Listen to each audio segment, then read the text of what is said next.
Clara Matthews measured her days in the small wonders most people overlooked, the lopsided paper crowns her kindergartners wore with solemn pride, the way finger paint and laughter could hush a roomful of anxieties, the hush that fell over Portland when the rain softened to a mist and the city lights blurred like watercolor. She rented a sunlit attic apartment above an old bakery on Hawthorne Boulevard, and the smell of rising dough and cinnamon often drifted into her sketchbooks, where she scribbled foxes in raincoats and teacup-sized dragons who learned to share. Her parents, Peter and Margaret, had raised her and her younger brother, Ethan, to name their dreams aloud and then do the unglamorous work of keeping those dreams fed, extra shifts, late-night classes, the patient saving of small amounts that became medium ones. Clara's dream was clear, a children's book cafe where story time wasn't confined to the clock and where art supplies were always within reach. She taught full-time, tutored on weekends, and painted at the window after midnight, the streetcar's steady bell marking her progress through one more illustration. She collected old library stamps, pressed ginkgo leaves into the back pages of her notebooks, and worked with a quiet ambition that startled people when they noticed it.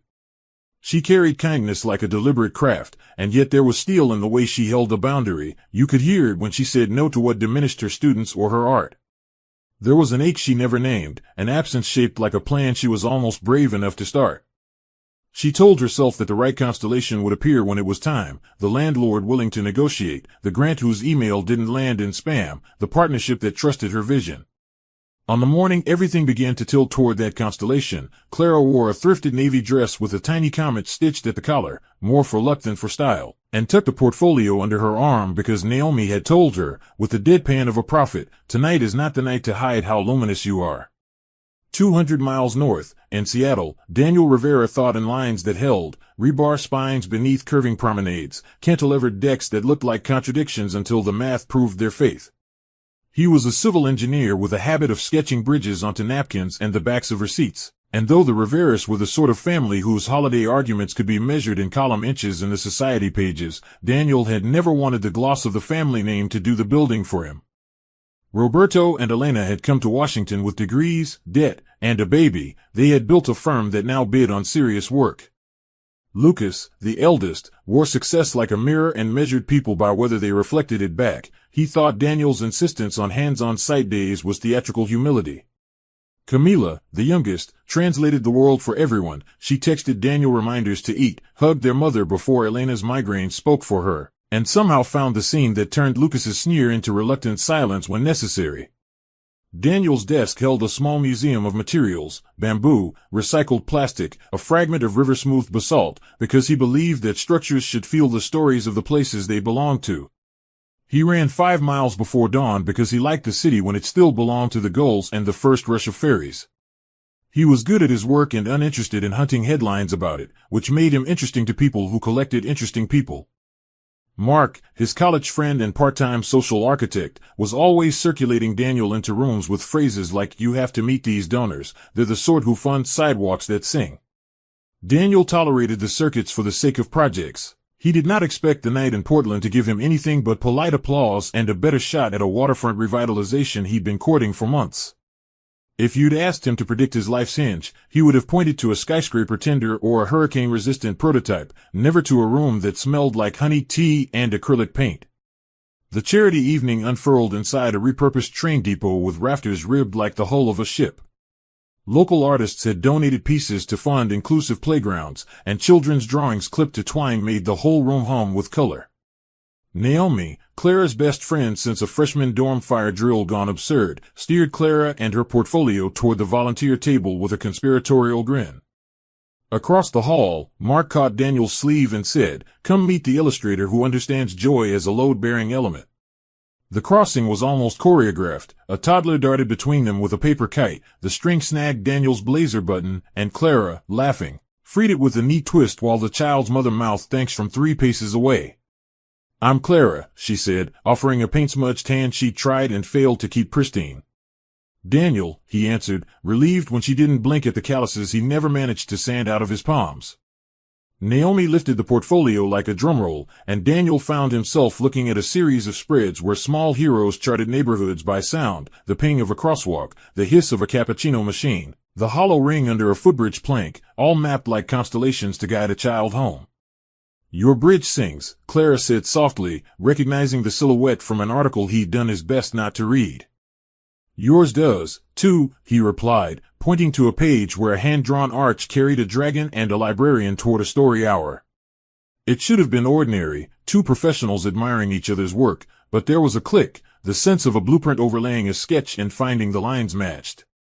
They talked until a volunteer dimmed the lights for the final auction, and still they lingered by the twine of children's art, choosing favorites with the seriousness of curators.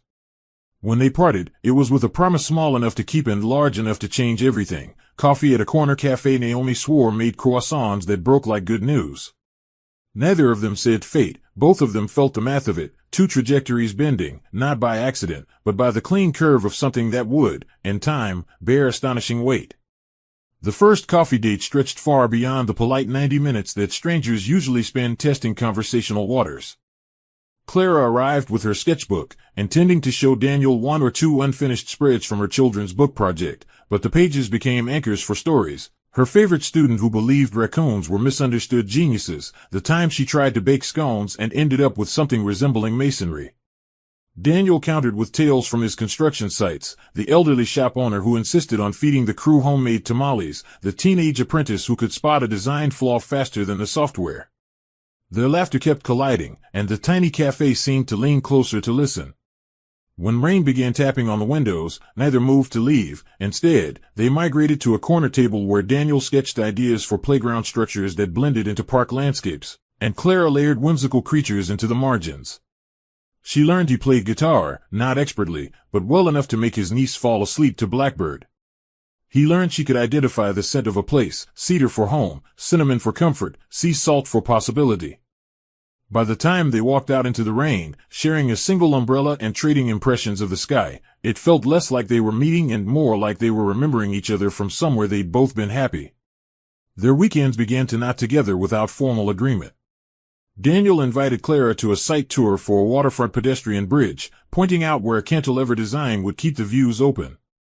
She surprised him by asking sharp questions about load capacity and weatherproofing, and he surprised her by listening when she suggested incorporating wind chimes into the guardrails so the bridge would sing on breezy days.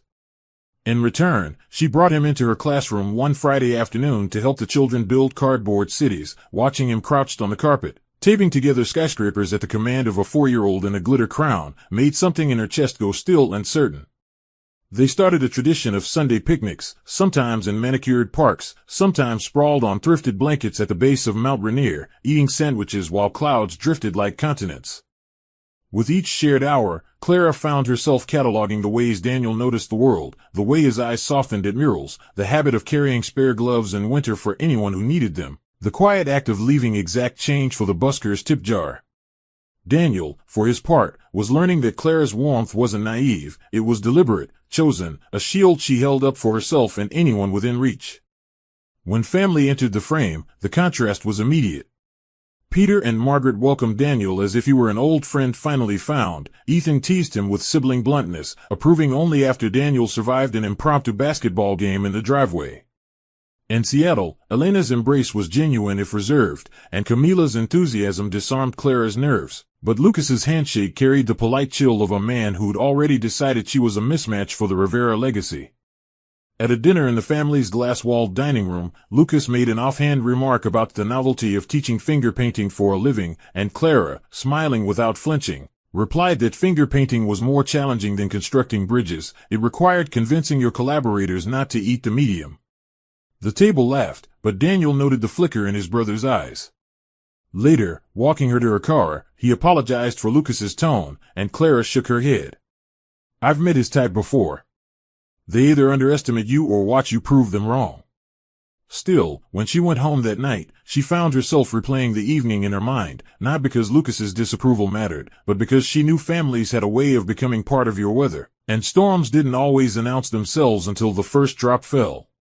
Daniel had always believed that the most meaningful structures began with a strong foundation, and when he decided to propose to Clara, he approached it with the same careful planning he gave to his projects. It wasn't going to be a grand public display. Clara's heart was drawn to quiet beauty, to moments that felt crafted for their own sake rather than to impress a crowd. He booked a weekend at a mountain lodge tucked into the Cascade Range, a place where the pine-scented air felt like a balm and the night sky unrolled without city glare. He spent evenings sketching out a small wooden frame for a lantern-lit pathway, working with Camilla, who delighted in keeping the secret, to gather strings of fairy lights and a bouquet of wildflowers. In the days before they left, Daniel carved a miniature wooden box, its lid engraved with a rendering of the home they'd often talked about building together, a dream that now existed in pencil lines and whispered plans. Clara had no idea. She thought they were simply escaping for a weekend hike and a break from work.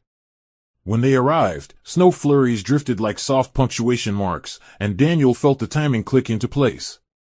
The proposal unfolded on the second evening, after a day of wandering trails dusted in snow. Daniel led Clara toward a clearing near the lodge, where he'd set up the lights to weave through the pines, each bulb casting a small halo on the snow. In the center stood a table draped in a quilt he remembered from her apartment, a patchwork of blues and yellows her grandmother had made, and the wooden box resting on top. Clara stopped in her tracks, eyes wide, her breath curling into the cold air. "What is all this?" she whispered, her voice already trembling with the suspicion of what was about to happen. Daniel took her hands and spoke, not in rehearsed lines, but in the steady cadence of a man who had built his life to this point. He told her that she was the bridge between his best and worst days, the thing that made both worth crossing. When he opened the box to reveal the ring, her tears caught in the light.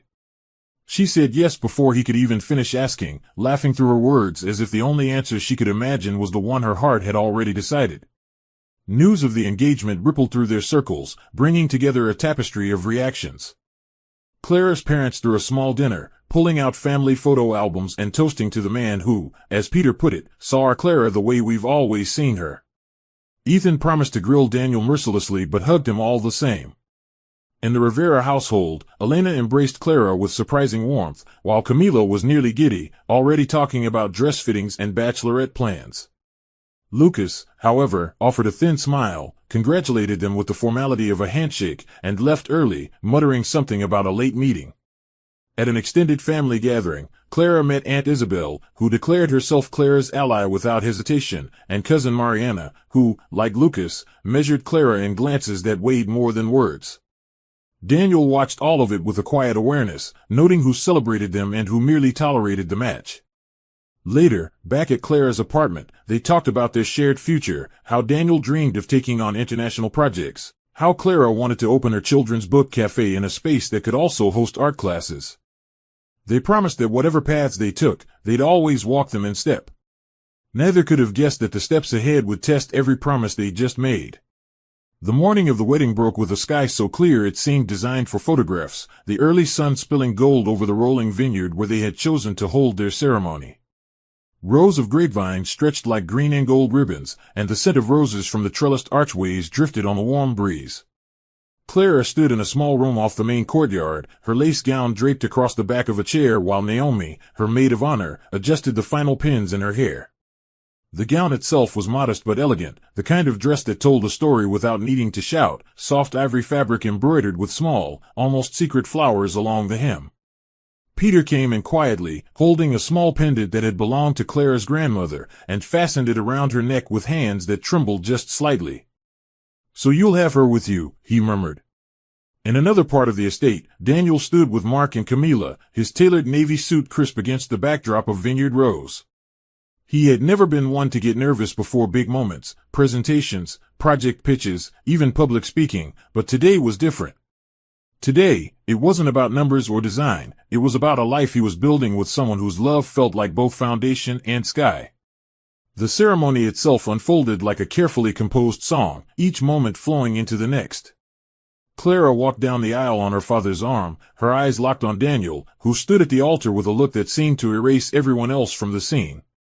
They exchanged vows under an arch woven with roses and lavender, promising not only love but respect, patience, and partnership.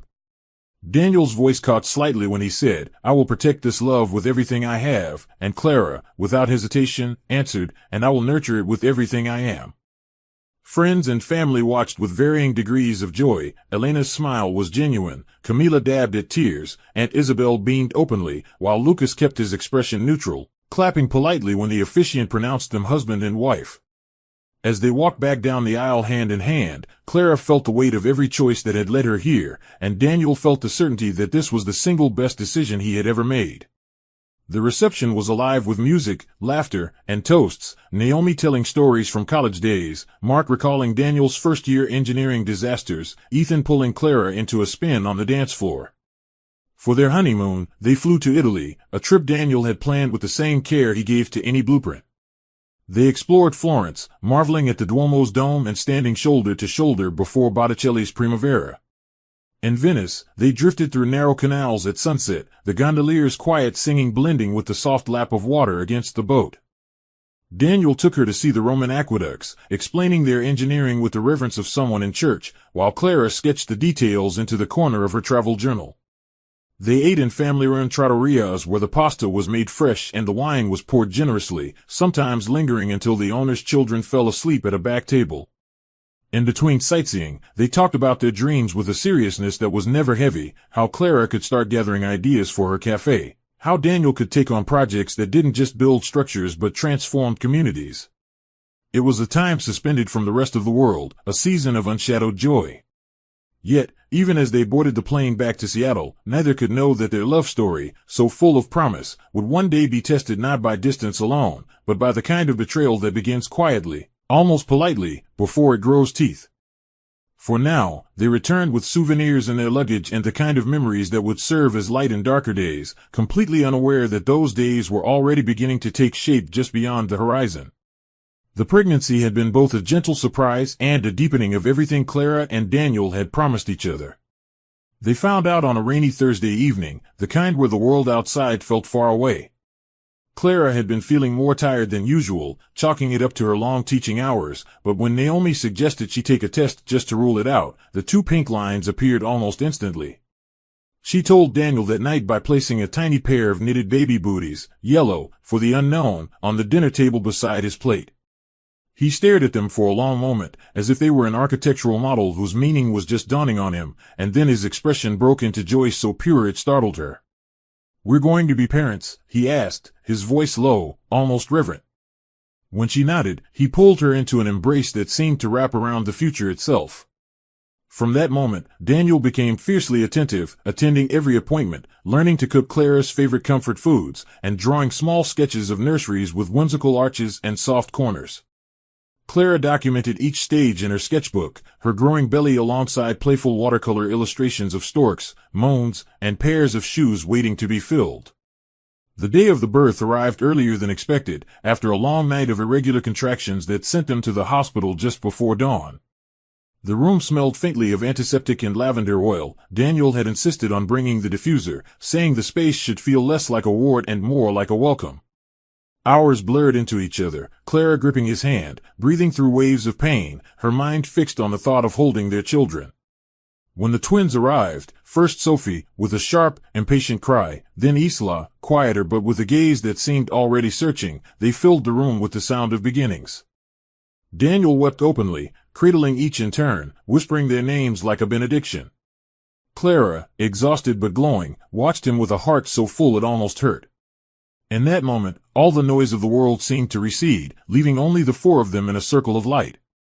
The nurses remarked on how attentive Daniel was, how carefully he swaddled the girls, how he spoke to them as though they could already understand him. Clara thought then that if love could build a fortress, theirs would be unassailable. Settling into life with twins was a beautiful kind of chaos. Their small Seattle apartment became a patchwork of bassinets, baby blankets, and the scent of warmed milk.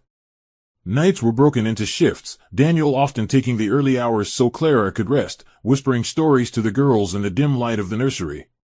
Friends and family flowed in and out, Naomi arriving with freezer meals and her irreverent humor, Peter and Margaret making the drive from Portland to take turns rocking their granddaughters, Camila dropping by with handmade sweaters and soft colors.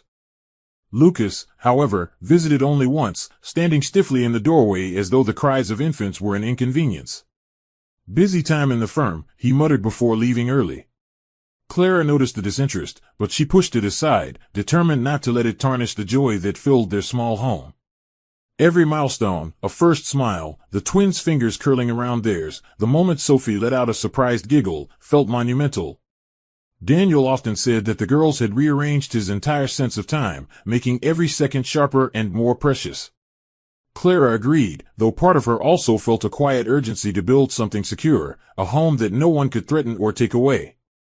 She didn't know then that the safety she treasured was already, in subtle and unseen ways, beginning to erode. It started with an email marked urgent from a Dubai-based engineering consortium, arriving in Daniel's inbox one brisk Monday morning. The offer was unlike anything he had ever received: 3 years overseeing the construction of a groundbreaking sustainable city project on the outskirts of Dubai, a venture so ambitious it was already being called a blueprint for the future. The proposal included housing, an impressive salary, and an international team of some of the best engineers and architects in the field. For most people in his profession, this was the pinnacle, the kind of opportunity that could catapult a career into history books. Yet Daniel stared at the screen with a strange heaviness in his chest, because for all its promise, it meant 3 years away from Clara, Sophie, and Isla, 3 years of missing first words, first steps, and countless quiet moments he couldn't get back. When he told Clara about it that evening, she listened without interrupting, her hand resting lightly on his. "It's your dream, Daniel," she said softly, "and dreams don't wait forever. We'll find a way to make it work." He searched her eyes for any trace of resentment and found only a quiet resolve. That night, they sat side by side making lists, video call schedules, flight possibilities, plans to keep the twins connected to their father through bedtime stories read over the phone. It was love at its most practical, willing to bend without breaking. The decision sent ripples through their families. Clara's parents, while proud of Daniel, expressed concern over the long separation, offering to visit more often to help. Naomi promised to be Clara's on-call auntie, arriving at odd hours with caffeine and comic relief. In Seattle, Elena showed cautious approval, her own experience with Roberto's long work trips coloring her advice. Camila hugged Daniel tightly and told him to come back in one piece. Lucas, however, masked his reaction in polite remarks, though Daniel couldn't shake the sense that his older brother's approval was laced with something colder, more calculating. The Rivera family estate became part of the conversation when Elena suggested Clara and the twins move in while Daniel was away, citing security, stability, and the presence of family as reasons. Clara hesitated, knowing the potential strain of living under the same roof as Lucas, but Daniel, trusting his family and wanting her to be cared for, gently persuaded her to consider it. "It's just until I get back," he said. "And they love you. You'll have support there." Clara agreed, telling herself it would be temporary, a bridge between the present and the life they would reclaim when Daniel returned. The farewell at the airport was one of those moments that seemed to exist outside of normal time. Daniel knelt to hold Sophie and Isla, his hands trembling slightly as he kissed each of their foreheads, murmuring promises they were too young to understand but would one day feel. Clara stood close, memorizing every detail, the way his jacket smelled faintly of cedar, the warmth of his hand lingering in hers, the way he looked back one last time before walking toward the gate. They had rehearsed this moment in their minds, trying to make it easier, but nothing could soften the ache of that first separation. On the drive back, Clara forced herself to focus on the practical, settling into the Rivera estate, arranging her teaching schedule, and keeping the twins on a routine. The estate itself was imposing, with manicured lawns, sprawling wings, and a kind of quiet that could feel either protective or isolating, depending on the day. For now, Clara clung to the belief that this arrangement would keep her and the girls safe until Daniel returned. She didn't yet see the undercurrents running beneath the polished surface, currents that would, in time, rise into waves capable of dismantling the life she had built. The Rivera estate was breathtaking in the kind of way that made Clara feel as if she had stepped into a photograph. Tall wrought iron gates opened to a winding drive lined with centuries-old maple trees, their leaves whispering in the breeze, and the main house loomed with its stone facade, expansive verandas, and glinting windows. Inside, the grandeur continued, high ceilings adorned with crystal chandeliers, marble floors polished to a mirror's sheen, and walls lined with Rivera family portraits, each subject posed with the gravity of people who had long ago decided their names would endure. Elena was waiting at the entrance, offering Clara a polite but somewhat reserved hug, while Camila's embrace was warm and unrestrained. Lucas, standing off to one side, greeted her with the kind of smile that was more about form than feeling. "Welcome home," he said, the words wrapped in a tone Clara couldn't quite place.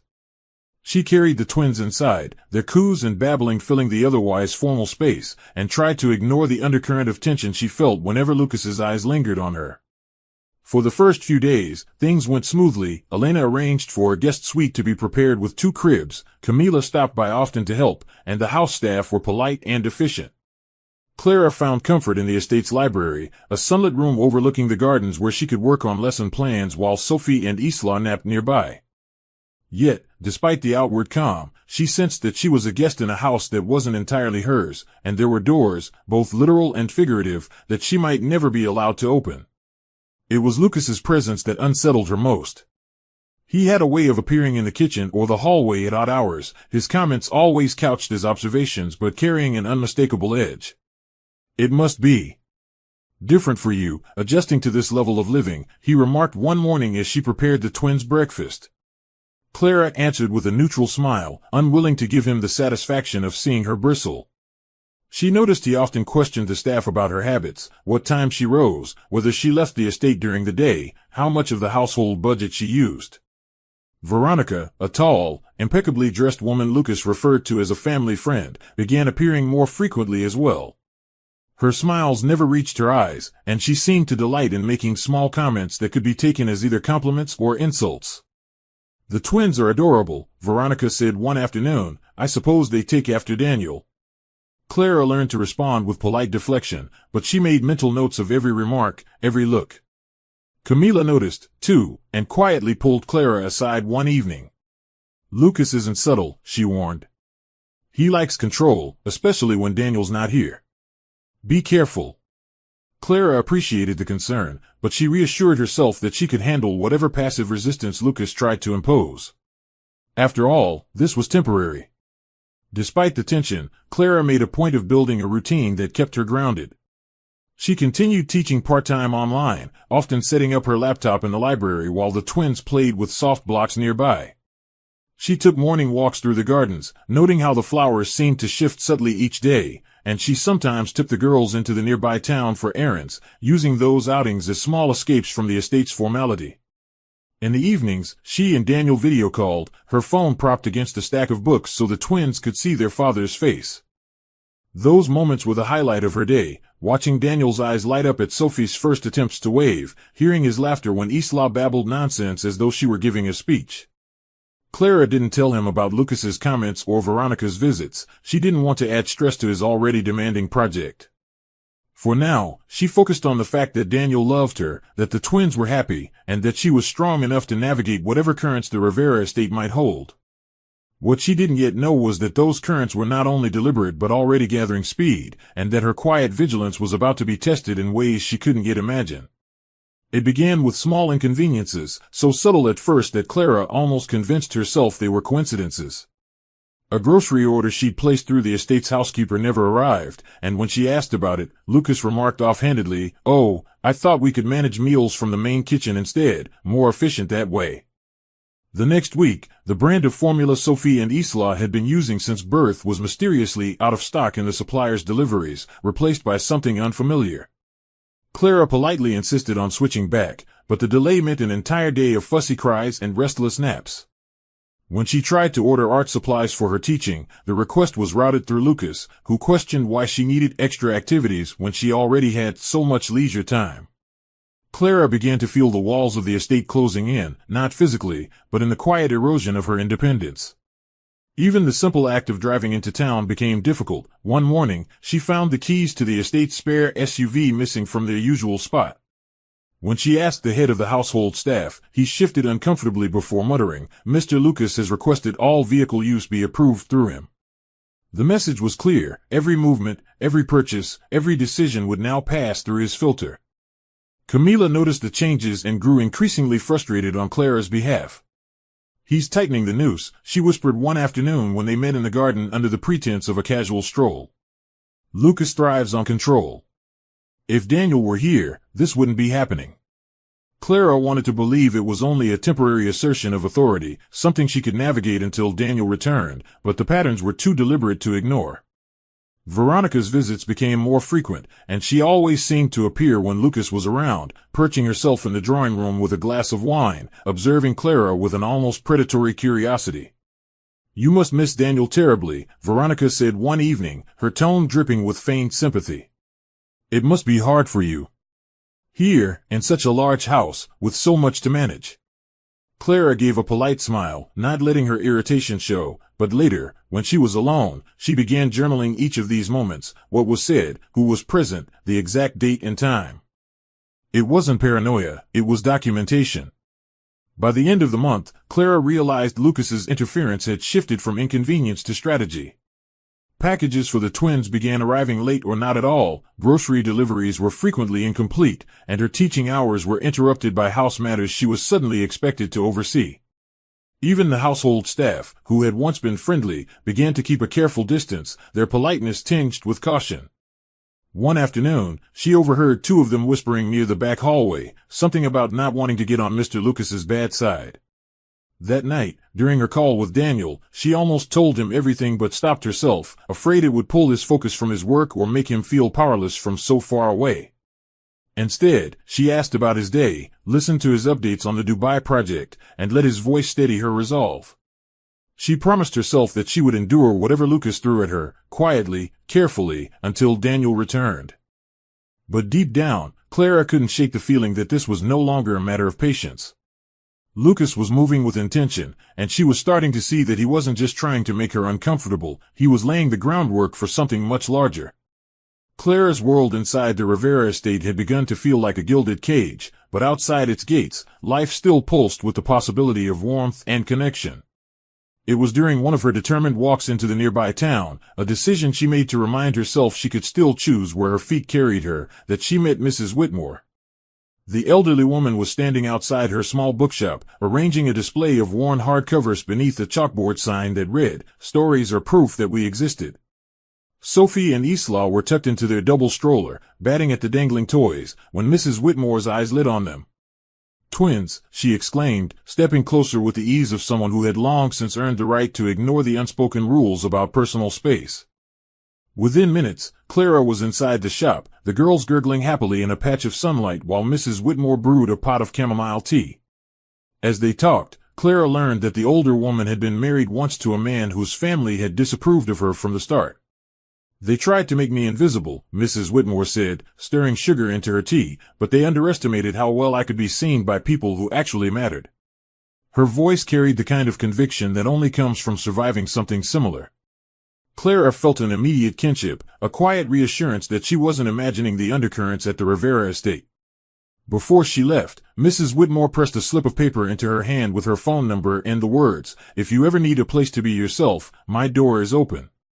Naomi's arrival later that week was another lifeline. She swept into the estate with an overstuffed tote bag of supplies, organic baby snacks, extra diapers, a new watercolor set for Clara, and a force of energy that seemed to push back the mansion's heavy air. Over lunch in the library, Naomi listened intently as Clara recounted the subtle restrictions Lucas had been imposing. Her brows knit together. "You need to start treating this like a chess game," she advised. "Lucas is counting on you to feel powerless. You need to anticipate his moves before he makes them."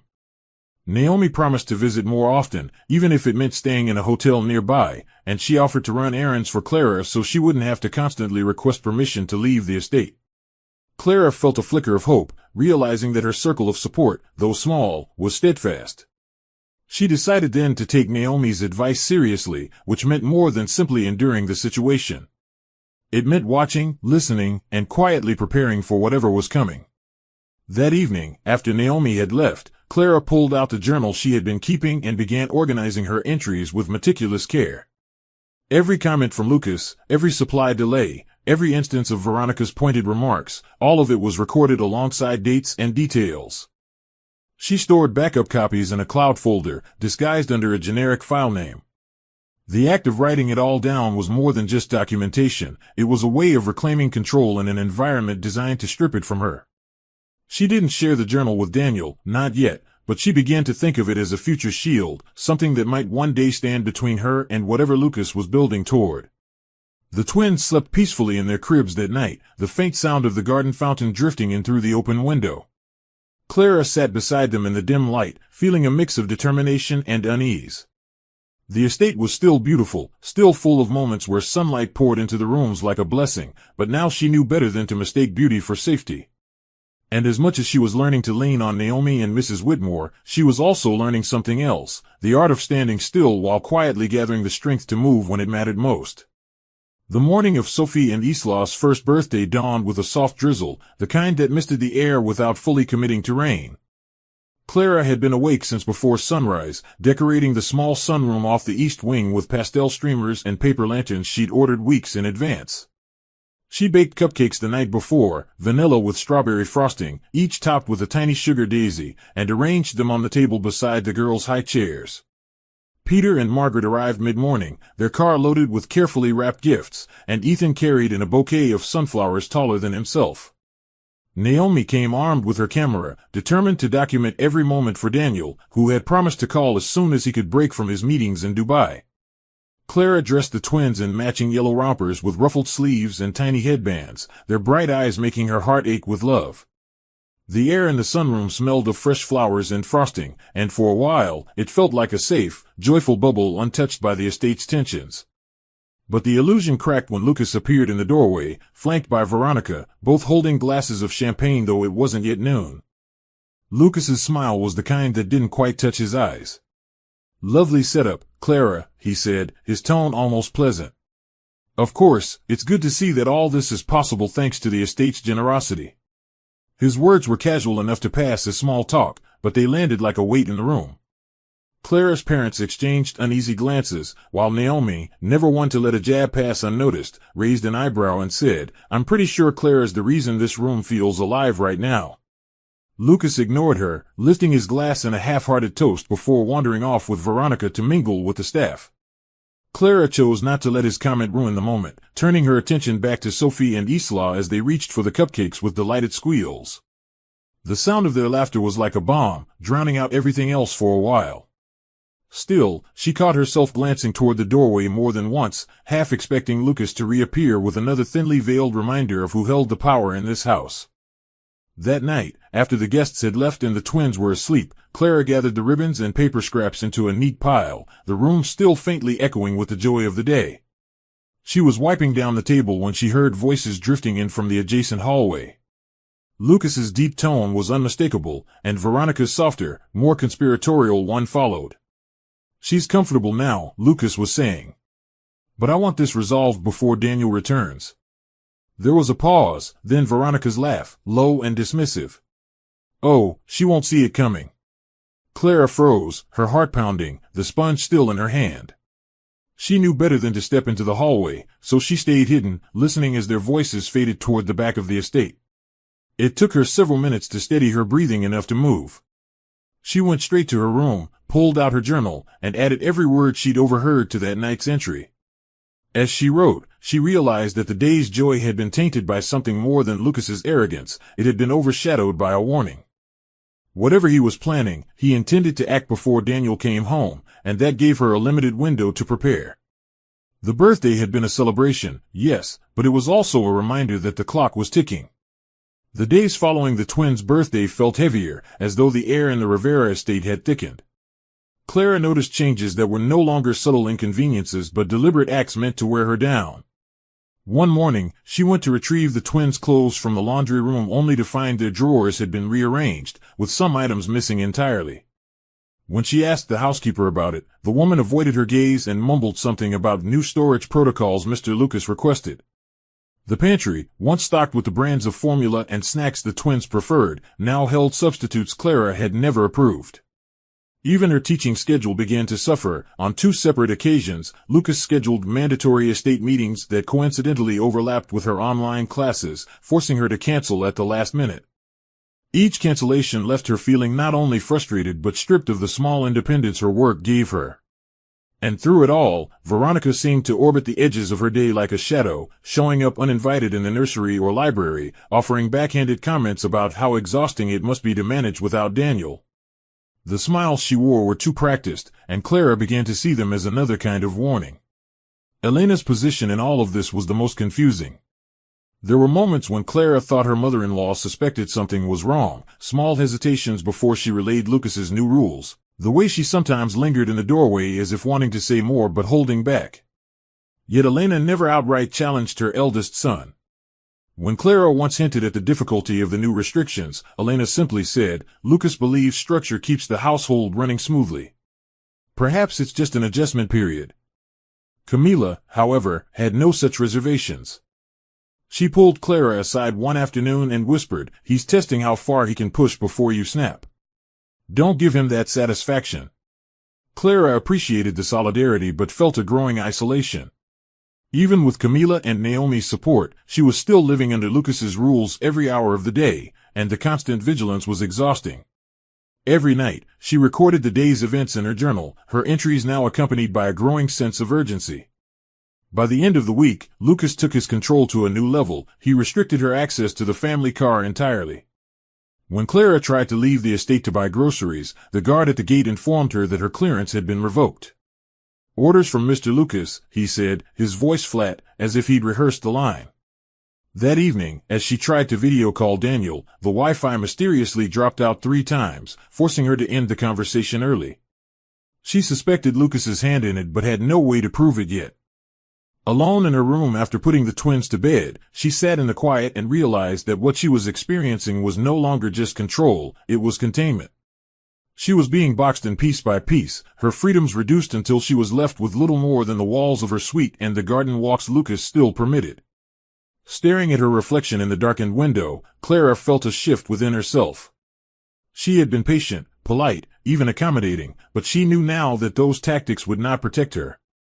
Whatever Lucas was building toward, it was coming soon, and if she wanted to safeguard herself and the twins, she would have to be ready before he made his move. The morning it happened began like any other, soft light filtering through the nursery curtains, Sophie and Isla giggling as Clara dressed them in matching knit sweaters. She had planned to take them for a walk in the garden after breakfast, maybe read to them under the oak tree where the late summer breeze always carried the faintest scent of roses. But as she opened her suite door, she stopped short. 2 unfamiliar men in dark uniforms stood in the hallway, their expressions impassive. "Mrs. Rivera," one said formally, "we've been instructed to escort you and your belongings off the property." For a moment, Clara thought she'd misheard. "There must be a mistake," she said, clutching Isla tighter. But then Lucas appeared at the far end of the corridor, a slow, deliberate smile on his face. "No mistake," he said. "Daniel gave me permission to manage things while he's away, and it's become clear that this arrangement isn't working. You'll need to leave." The words landed like ice in her veins. She started to protest, but he cut her off with a dismissive wave. "You can take 2 suitcases.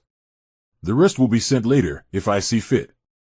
The next half hour was a blur of disbelief and frantic movement.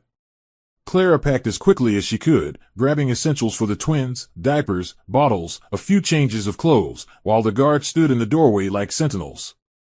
Veronica appeared midway through, leaning casually against the wall with a cup of coffee. "It's for the best, really," she said, her voice syrupy with mock sympathy. Clara ignored her, focusing instead on Sophie, who had started to whimper, and Isla, who sensed the tension and clung to her shirt. When they stepped into the hallway, the estate felt colder, the ornate portraits glaring down like silent judges. Camila rushed up from the opposite wing, her face pale. "What's going on?" she demanded, but Lucas blocked her path. "House matters," he said curtly. Camila's eyes met Clara's, wide with shock, and in that wordless exchange, Clara knew her sister-in-law hadn't been warned. They reached the front door, and Lucas personally held it open, gesturing toward the waiting black sedan outside. "Good luck, Clara," he said, and there was no mistaking the satisfaction in his voice.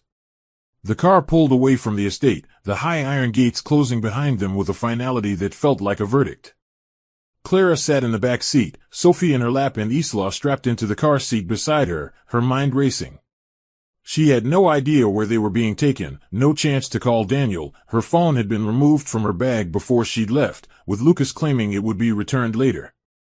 The driver offered no conversation, eyes fixed on the road, and Clara's thoughts circled around the same unanswered questions. How could Lucas have claimed Daniel approved this? What would Daniel think when he found out? Where would they go now with so little? She pressed her lips to the crown of Sophie's head, breathing in the baby-soft scent, and promised herself that no matter how hard it got, she would keep them safe. Her chest ached with the knowledge that everything she had built, the routines, the small joys, the fragile sense of stability, had been torn away in a single morning. But beneath the shock, a thread of steel began to take shape. Lucas might believe he had won, but Clara knew this wasn't the end. It was the beginning of a fight she hadn't wanted but was now determined to see through, no matter the cost. The sedan dropped Clara and the twins at the edge of town, a place unfamiliar to her but lined with modest apartment buildings and small shops. There was no explanation, no time to ask questions, just the slam of the car door and the fading sound of tires on asphalt. Clara stood on the cracked sidewalk for a moment, Sophie on her hip, Isla in her stroller, her 2 suitcases stacked beside her like punctuation marks to a sentence she hadn't been allowed to finish. She felt the sting of humiliation, but survival demanded movement. Her first instinct was to call Naomi, and when her friend picked up, Clara's voice trembled but didn't break. Naomi arrived within 20 minutes, Derek, her fiancé, driving their hatchback. "Get in," Naomi said, her tone leaving no room for argument. The ride to Naomi's apartment was quiet, except for the twins' soft babbling in the back seat.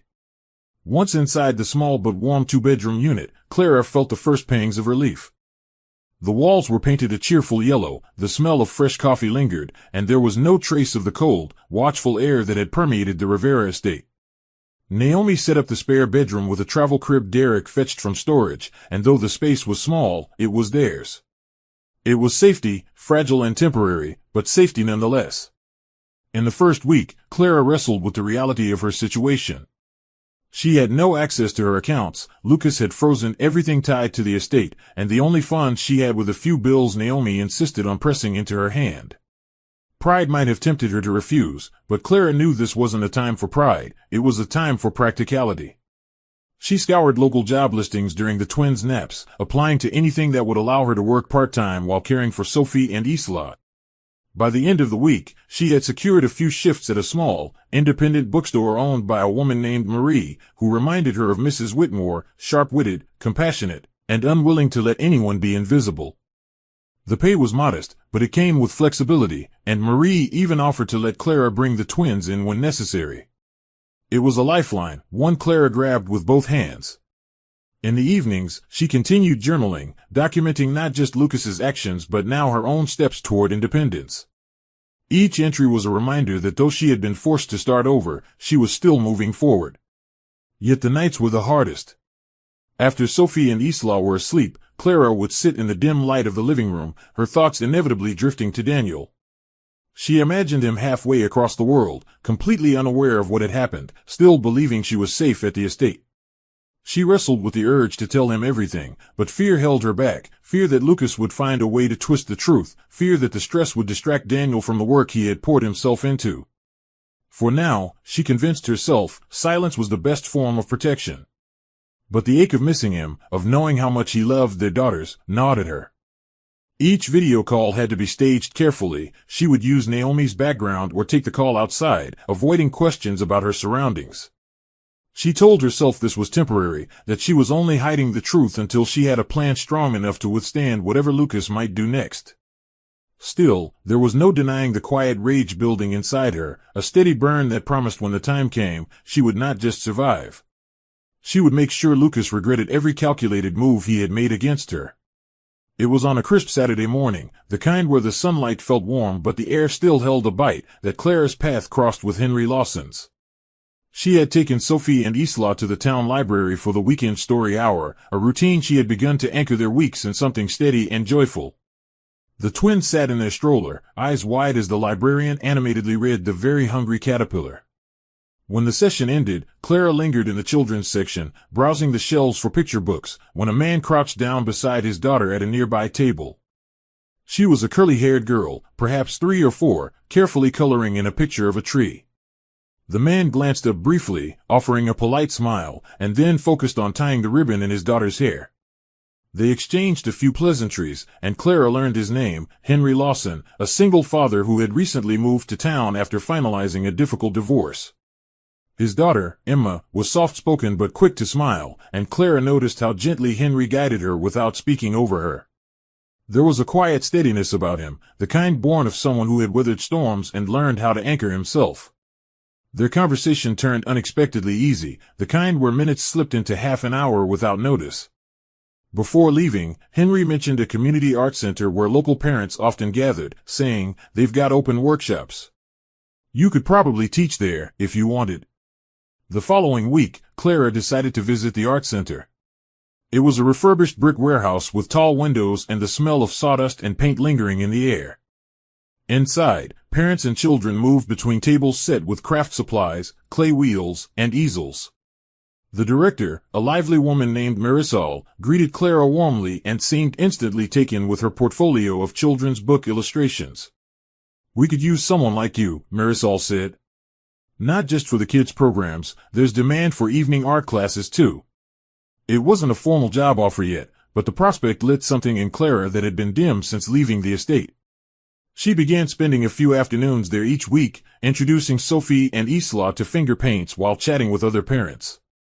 Henry would sometimes drop by with Emma, and they would talk over paper cups of coffee while the children created chaotic masterpieces. It was the first time in months Clara felt herself surrounded by people who saw her for who she was, not through the distorted lens of suspicion or control. This growing connection to the art center began to stitch together pieces of Clara's identity she had feared might be lost. Teaching had always been more than a job, it was her way of leaving small marks of joy in the world, and the community space offered her that again. Naomi noticed the difference almost immediately, remarking one evening, "You're smiling without having to remind yourself to." Clara still carried the weight of her situation, the unanswered questions about how to eventually confront Lucas, the ache of not telling Daniel the truth, but these new bonds acted as a counterweight. They reminded her she wasn't entirely defined by what she had lost. Each session at the center left her a little stronger, a little more certain that she could rebuild something meaningful from the ground up.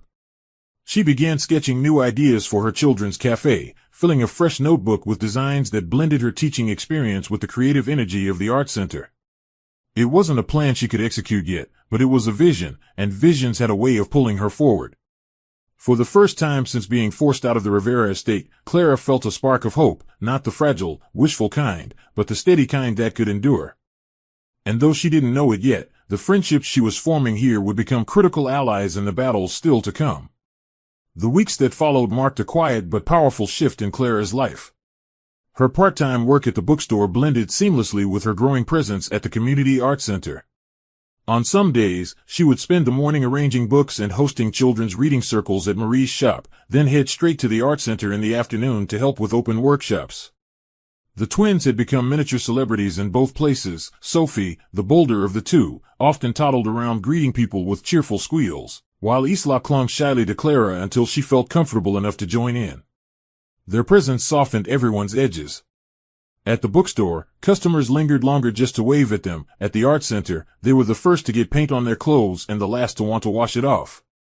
Clara noticed how these small, shared moments with strangers began to knit her into the fabric of the community. It wasn't the life she'd imagined when she married Daniel, no sprawling estate, no steady two-parent home, but it was a life with warmth, authenticity, and a growing sense of ownership. She began selling some of her illustrated prints at the art center's monthly markets, and the first time a stranger purchased one, she felt a jolt of validation she hadn't realized she'd been craving. Her social circle was expanding, too. Naomi remained her anchor, always ready with humor and pragmatic advice, but now there was also Henry, who had become a trusted friend. Their interactions were easy and without pretense, playdates at the park, casual coffee runs, swapping parenting tips about picky eaters and bedtime battles. Emma had grown attached to the twins, and Clara often caught herself smiling at the sight of the three girls sprawled on the floor together, building castles from blocks. Mrs. Whitmore, true to her word, had also become a regular presence, stopping by the bookstore or art center with a thermos of tea and a new book recommendation. She was a keen listener, never prying, but somehow always knowing when Clara needed to talk. These relationships weren't just a comfort, they were a shield, subtle but strong, against the isolation Lucas had tried to impose. Clara knew Lucas would have hated this, her finding roots outside the Rivera influence, but she took a certain satisfaction in knowing she was thriving despite him. Still, beneath this steady growth, Clara carried the weight of the truths she had not shared with Daniel. Each video call was a careful performance. She would angle the camera to avoid showing Naomi's apartment or the art center in the background, keeping her voice light when Daniel asked how things were going. He spoke often of the project in Dubai, his pride in its progress, and how much he missed the girls. Clara ached to tell him everything, to let him see the full picture of what Lucas had done, but she hesitated each time. Part of her feared that distance would make it harder for him to see the truth clearly, that Lucas might twist her words before Daniel could return. Another part of her, quieter but no less powerful, was determined to be ready, to stand on her own 2 feet, to have a life she had built herself, before the confrontation came. She didn't want to be rescued, she wanted to meet Daniel again as his equal, not as someone who had been broken and carried. And so she kept growing, piece by piece, letting her independence take root in the cracks where her old life had fractured. She could feel change gathering, not the volatile kind Lucas had imposed, but the kind she was shaping for herself. It was a Tuesday afternoon when the letter arrived, slipped under the bookstore's front door during Clara's shift. At first, she assumed it was a delivery notice or a flyer, but the heavy cream envelope bore her full name in precise, almost mechanical handwriting. There was no return address. She opened it while the twins napped in their stroller beside her, the scent of freshly brewed coffee from the store's back room mingling with the faint mustiness of old books. The words were stark and formal, notice of legal action, and her eyes scanned the rest in disbelief. Lucas Rivera, through the family's legal counsel, was accusing her of unauthorized use and misappropriation of Rivera family resources, claiming she had taken estate property and funds for personal gain. The letter demanded immediate repayment of a sum so inflated it bordered on absurd, with the thinly veiled threat of criminal charges should she fail to comply. Clara's first reaction was a sharp jolt of fear, not for herself, but for Sophie and Isla. She knew this was retaliation, a calculated move designed to intimidate her into submission or disappearance. The mention of property likely referred to the personal belongings Lucas had refused to let her take when she was forced out, twisting their absence into a false accusation. She folded the letter back into its envelope, her hands trembling, but her resolve hardening with each breath. Lucas had made a mistake this time. He was dragging his malice into the light of legal scrutiny, and that meant she could fight him on a stage where truth had a chance to matter. That evening, after Naomi got home from work, Clara showed her the letter. Naomi read it once, then again, her jaw tightening. "He's baiting you," she said finally. "He's hoping you'll panic, and he'll use that to crush you completely." But Clara didn't panic, at least, not outwardly. Instead, she thought of Mrs. Whitmore's stories, of her own careful journal entries, and of the growing network of people who had seen her and the twins since they'd left the estate. She needed more than just emotional support, she needed someone who could meet Lucas blow for blow in a legal battle. That's when Mrs. Whitmore mentioned Amelia Torres, a local attorney with a reputation for taking on cases others deemed too messy. "She's relentless," Mrs. Whitmore said over tea the next day. "And she hates bullies." Clara met Amelia later that week in a modest office lined with law books and photos of community events. After reviewing the letter and hearing Clara's account, Amelia leaned back in her chair, her eyes narrowing with focus. "This is intimidation, plain and simple. We'll respond, but on our terms. And if he wants to take it to court, we'll make sure the story that gets told isn't his." Walking out of Amelia's office, Clara felt something she hadn't felt since the day she left the Rivera estate, a sense of agency. The letter had been meant to push her into a corner, but instead, it had drawn her toward allies she wouldn't have found otherwise. She began organizing her evidence with Amelia's help, the journal entries, receipts for her own purchases, witness statements from Naomi, Mrs. Whitmore, and even Henry, who could attest to seeing her with nothing but 2 suitcases when she arrived in town. Every page, every detail, was a brick in the wall she was building against Lucas's false narrative. And with each step in this process, Clara felt herself standing taller, not just as a mother fighting for her children's safety, but as a woman reclaiming her name. She knew the road ahead would be messy, Lucas was too proud to back down without a fight, but for the first time in months, the fear that had been coiled inside her was loosening its grip. She wasn't just surviving anymore. She was preparing for the day she would face him, not with desperation, but with the quiet confidence of someone who had endured, adapted, and refused to disappear. Daniel's return to Seattle came sooner than anyone expected. The Dubai project had reached a critical stage ahead of schedule, and his role in the final phase could be managed remotely. He wanted to surprise Clara and the twins. He imagined walking into the Rivera estate, scooping his daughters into his arms, and finding Clara in the garden where he had last kissed her goodbye. His flight landed in the soft gray light of early morning, and he drove straight from the airport, suitcase still in the trunk. The gates of the estate opened with their usual slow, deliberate grace, but as he stepped out of the car, something felt off. The front doors were answered not by Elena or the house staff but by Lucas, whose expression was unreadable. "You're back early," Lucas said, his tone carefully neutral. "Where's Clara? Where are the girls?" Daniel asked, smiling faintly, expecting to hear they were in the nursery or out for a walk. Instead, Lucas's pause was deliberate, calculated. "She's gone," he said finally. "Left months ago. Took the twins and ran off. Didn't even say goodbye." The words landed like a physical blow, the ground tilting beneath Daniel's feet. For a long moment, he simply stared, his mind refusing to accept the image Lucas was painting. Daniel's shock quickly hardened into disbelief. "That's impossible," he said, stepping past his brother into the hall. "Clara wouldn't just leave without telling me." Lucas followed, hands in his pockets, his voice calm but laced with something darker.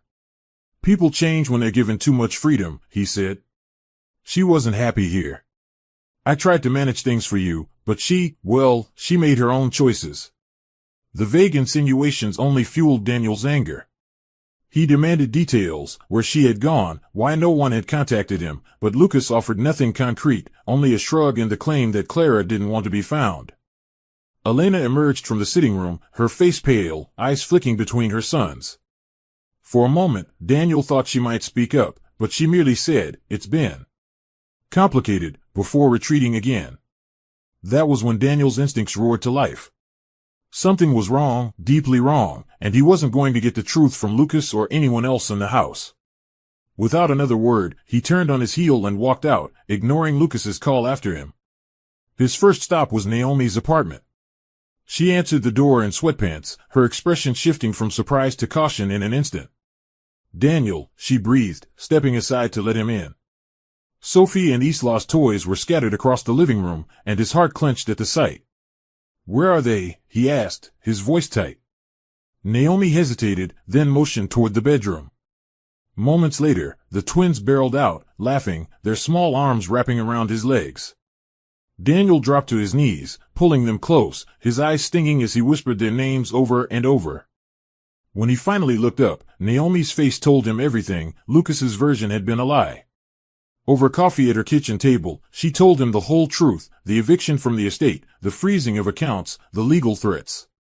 Every word made Daniel's jaw tighten until it ached. "He's going to answer for this," Daniel said finally, his voice low and dangerous. And in that moment, any trace of shock was gone. What remained was a man ready to wage war to put his family back together and make those who had torn it apart pay for every moment they had stolen. Daniel didn't waste a single day. After leaving Naomi's apartment, he drove straight back to the Rivera estate, his mind a storm of fury and disbelief. The gates opened slowly, almost as if they sensed the confrontation about to unfold. This time, he didn't wait for anyone to greet him. He marched inside, his footsteps echoing sharply against the marble floors. Lucas was in the study, reclining in a leather chair with a glass of scotch in hand. He looked up, clearly surprised at the unannounced intrusion, but recovered quickly, setting his glass down with calculated calm. "Back again so soon," he said. Daniel ignored the bait. "I've spoken to Clara," he began, his voice dangerously quiet. "I know exactly what you did, throwing her out, freezing her accounts, feeding me lies while I was halfway across the world." Lucas's smirk faltered, but only for a moment. "She left, Daniel. I simply made sure the transition was orderly." The deliberate twisting of words was the spark that ignited Daniel's temper. "Orderly," he snapped, slamming his hands on the desk. "You humiliated my wife, displaced my children, and tried to erase them from this house. You will answer for every bit of it." The argument escalated, voices rising and echoing through the corridors until Elena appeared in the doorway, her face pale. "What is going on here?" she demanded. Daniel turned to her, his eyes blazing. "Did you know? Did you stand by while he destroyed Clara's life?" Elena hesitated, wringing her hands. I suspected. But I didn't know the full extent, she admitted, her voice trembling. Lucas scoffed, leaning back in his chair. Oh, please. She's better off without this family. You were too blind to see it. That was the final straw. Daniel closed the distance between them, his voice low but lethal. You don't get to decide who's part of my family. And if you thought I'd come home and thank you for managing things, you've gravely miscalculated. The tension in the room was so thick it felt like the air itself had turned heavy. Elena, visibly shaken, stepped between her sons, but Daniel sidestepped her, his focus locked on Lucas. You're going to fix this, he said. Every account restored. Every lie retracted. And if you so much as speak Clara's name again, you'll regret it. Lucas laughed, but the sound was brittle. You think you can threaten me in my own house, he sneered. Daniel's reply was steady, every word deliberate. This isn't your house, it never was. And soon, everyone will know exactly what you've done. He left the study without waiting for a response, the sound of the door slamming reverberating like a closing chapter. Elena followed him into the hall, her voice hushed. Daniel, please. This will tear the family apart. He turned to her, eyes still burning. It's already torn apart. I'm just here to make sure the truth is all that's left. With that, he walked out, pulling his phone from his pocket to call Amelia Torres. He knew Lucas wouldn't give up easily, and he was ready for a fight that might stretch beyond family boundaries and into the public eye. For Daniel, this was no longer about reconciliation, it was about justice, and he would not stop until Clara's name was cleared and Lucas had no power left to wield. The first meeting with Amelia Torres after Daniel's return was electric with purpose. She had already been working with Clara for weeks, but now with Daniel sitting across from her, the strategy shifted from defense to full-on offense. The conference table in Amelia's modest office was covered with neatly stacked evidence, Clara's meticulous journal entries, timestamps of blocked account access, statements from Naomi, Mrs. Whitmore, and Henry, along with photographs showing Clara's limited belongings on the day she was thrown out. Daniel read through each page with a growing sense of outrage, his jaw tightening with every documented slight. We're not just going to clear her name, he said, looking up at Amelia. We're going to make sure Lucas never does this to anyone again. Amelia's eyes glinted with approval. She explained the plan. They would file a civil suit for defamation, emotional distress, and unlawful eviction, while simultaneously petitioning for the restoration of Clara's access to all joint marital assets. The case would inevitably draw public attention, something Daniel usually avoided, but this time, he welcomed it. Let them see the truth, he said. Let them see exactly what he is. The court proceedings began 2 weeks later, and from the first day, it was clear Lucas had underestimated the force now standing against him. Amelia was a tactician, guiding Daniel and Clara through testimony that was both precise and devastating. Witness after witness painted a picture of manipulation and calculated cruelty, Naomi's blunt recounting of the eviction, Mrs. Whitmore's observations of Clara's emotional state, Henry's account of seeing her arrive in town with only 2 suitcases and 2 small children. Each detail chipped away at the facade Lucas had tried to maintain. When it was Lucas's turn on the stand, Amelia dismantled his narrative piece by piece, presenting evidence that contradicted his claims in real time. She revealed inconsistencies in his financial records and produced text messages that hinted at premeditation, including one to Veronica about making sure Clara is gone before Daniel returns. The courtroom murmured at that revelation, the sound of shifting opinion palpable. Lucas's composure began to crack, his answers growing clipped and defensive. By the final day of trial, the tide had turned completely. The judge ruled in Clara's favor on all counts, ordering Lucas to pay significant damages, restore all marital assets, and issue a formal public apology. Veronica, who had been conspicuously absent from the latter half of the proceedings, officially severed ties with him in the days that followed. Elena, her face pale as the verdict was read, approached Clara in the courthouse lobby afterward. Her voice trembled as she said, "I'm sorry for not doing more." Clara nodded politely, but there was no space in her heart yet for forgiveness. Outside, reporters swarmed, but Daniel held Clara's hand firmly as they made their way to the car. The weight that had pressed on her for months began to lift, not completely, but enough to breathe. Justice hadn't erased the harm, but it had drawn a line Lucas could never cross again. And as they drove away, the twins chattering in the back seat, Clara finally allowed herself to believe that they could move forward without looking over their shoulders. The weeks after the court's decision felt like the slow unfurling of spring after a long, unyielding winter. Clara and Daniel found a small but beautiful home near the waterfront, a place where the sound of waves could be heard from the porch and the salty air drifted in through open windows. It wasn't as large or as ostentatious as the Rivera estate, but it was theirs, every beam, every key, every square foot belonging to them alone. Clara chose the front room with the best natural light for her studio, setting up her easel and paints beside a large window where Sophie and Isla often played on the rug. Daniel, true to his word, adjusted his work schedule so he could be home more often, refusing international offers for the time being. On quiet mornings, they would walk to the nearby cafe for coffee and pastries, the twins delighting in feeding crumbs to the gulls. Friends who had stood by them, Naomi, Derek, Henry, Mrs. Whitmore, and even Marisol from the Art Center, became regular visitors, the house slowly filling with the kind of laughter and conversation that had once felt like a distant memory. It wasn't just a home, it was a reclamation of the life they had been denied. Clara's dream of a children's book cafe began to take shape more quickly than she dared hope. With the settlement money and support from their circle, she secured a small storefront just a few blocks from their home. The space was cozy, with exposed brick walls and wide windows that let in streams of golden light.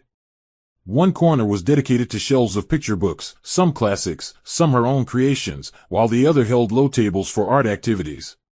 The scent of freshly brewed coffee and baked goods from a local bakery mingled with the faint tang of watercolor paints. Daniel quietly contributed to the project in ways Clara hadn't expected, designing custom shelving that doubled as seating, sketching a whimsical mural for the children's reading nook.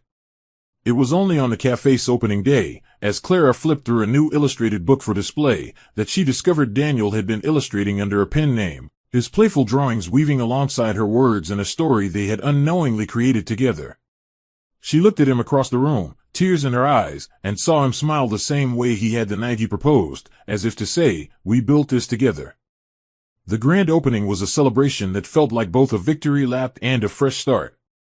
Naomi organized a small ribbon-cutting ceremony, Mrs. Whitmore brought a bouquet of sunflowers, and Henry's daughter Emma helped the twins hand out cupcakes to guests. People from the community came not just to see the new cafe, but to show their support for a family that had refused to be broken.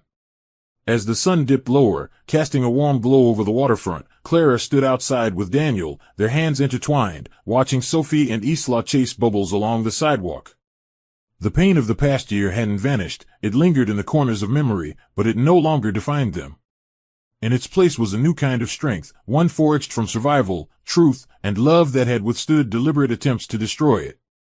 Daniel kissed Clara's forehead and whispered, "Nothing can take this from us now." And she believed him, not because she wanted to, but because every battle, every tear, every moment they had fought to stay standing had led them here. This wasn't just a new chapter, it was the life they had chosen, and the one they would keep choosing, together. The end.